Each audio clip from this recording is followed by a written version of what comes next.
உங்களுடன் உங்கள் தோழி அம்மு. நம்ம விநாயகர் சதுர்த்திக்காக 3 வகையான கொழுக்கட்டை எப்படி செய்கிறதுங்க பற்றி தான் இன்றைக்கி வீடியோ பார்க்க போகிறோம். அதுக்கு தேவையான பொருள் நான் எப்படின்னா 3 வகையில் செய்ய போகிறேன். இது கடலைப்பருப்பு நல்லா ஊற வச்சுட்டு வேக வச்சு அதில் ஏலக்காயும் கடலைப்பருப்பையும் அரைச்சி வச்சுருக்கேன்.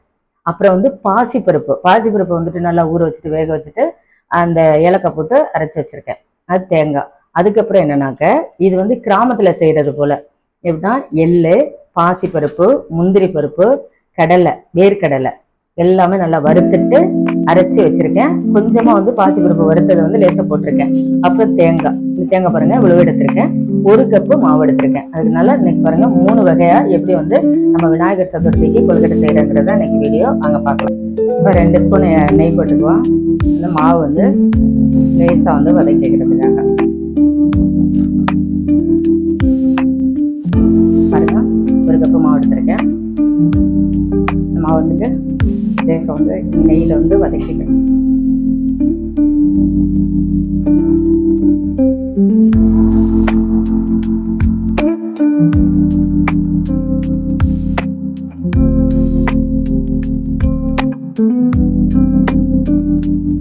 ரொம்ப மாவு கருவிடக்கூடாது. லேசா வறுத்தா போதும்.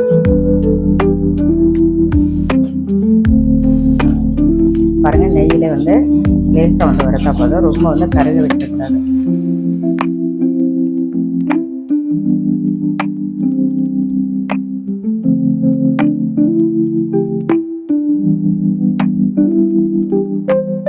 ரொம்ப தண்ணி சேர்க்காம சுடு தண்ணி நல்லா கொதிக்க வச்சுட்டு பாருங்க கம்மியா ஊற்றி பிசைஞ்சுக்குவோம். கொஞ்சமா சால்ட் போட்டுக்கோங்க. ரொம்ப போடக்கூடாது, கொஞ்சமா போடணும். நல்லா சப்பாத்தி மாவு போல நல்லா பிசைஞ்சுக்கணும். நம்ம பாவு காய்ச்சிக்குவோம். பாவு காய்ச்சி பூரணம் அந்த கொழுக்கட்டைக்குள்ள வைப்போம்ல, அந்த பூரணம் செய்யறதுக்காக பாவு காய்ச்சிக்குவோம்.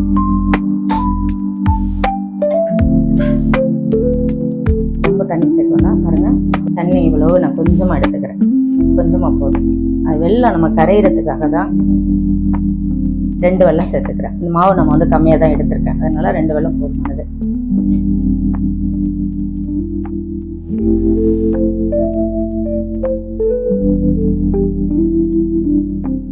இந்த பது கூட தேங்காய் பூ சேர்த்துப்போம்.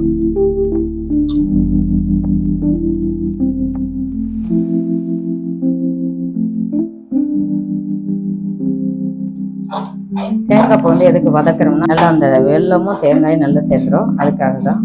அது கூட எள்ளு வச்சுருக்கோம் பார்த்தீங்களா, எள்ளை சேர்த்துக்கோம். எள்ளு நல்லா நான் வறுத்துட்டேன். லேசாக வாங்கிட்டு லேசாக வறுத்துட்டு வச்சுருக்கேன். பச்சை எள்ளு இல்லை, வறுத்துட்டு தான் போடணும். அப்போ தான் அது நல்லாயிருக்கும். இல்லைன்னா வறுக்காமல் போட்டோம்னா பச்சை வடையாக இருக்கும். அதுக்காக தான் பாசிப்பருப்பு, முந்திரி பருப்பு, வேர்க்கடலை எல்லாமே வறுத்துட்டு அரைச்சது. அதை பாசிப்பருப்பை பாதி தான் அரைக்காததை போட்டிருக்கேன். அது ஒரு மாதிரி கடிச்சு அந்த கொழுக்கட்டை சாப்பிட்ற போது கொஞ்சம் மாதிரி நறுன்னு கொஞ்சம் நல்லா இருக்கும். அதுக்காக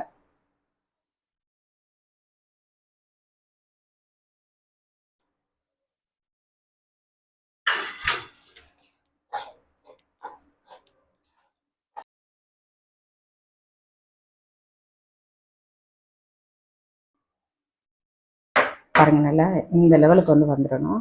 இப்போ நம்ம கொழுக்கட்டையில் வைக்கிற போது அந்த தண்ணி மாதிரி இருக்காது. அதுக்காக தான். இப்போ கொஞ்சமா அது கூட நெய் சேர்த்துக்கிறேன் பாருங்க.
இப்போ வந்து நம்ம இட்லி செட்டில் வந்து தண்ணி சுட வச்சுக்குவோம். 2 செம்பு தண்ணி ஊற்றிருக்கேன்.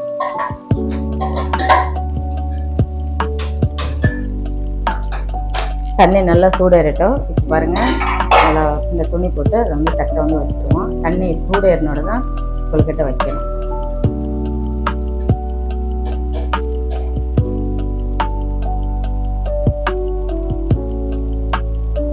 வந்து லேசாக தட்டிக்கணும். ரொம்ப சாஃப்டாக இருக்கும்.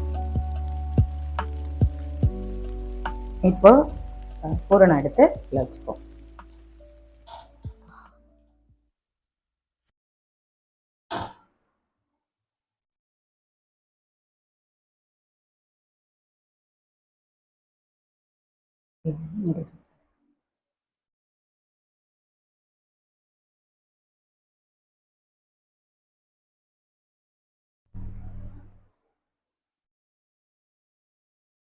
இந்த இலை உள்ளே வந்து அமுக்கிட்டோம்னா அது நல்லா மூடிக்கும்.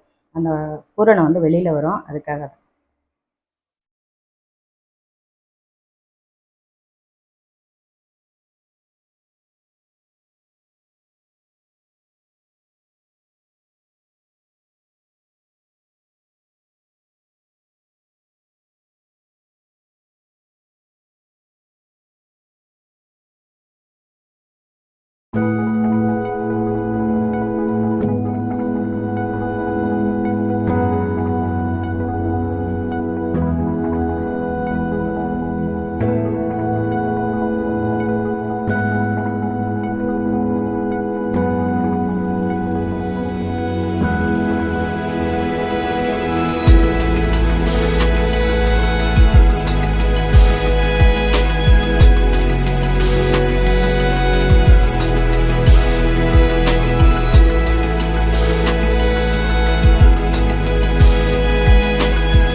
Thank you.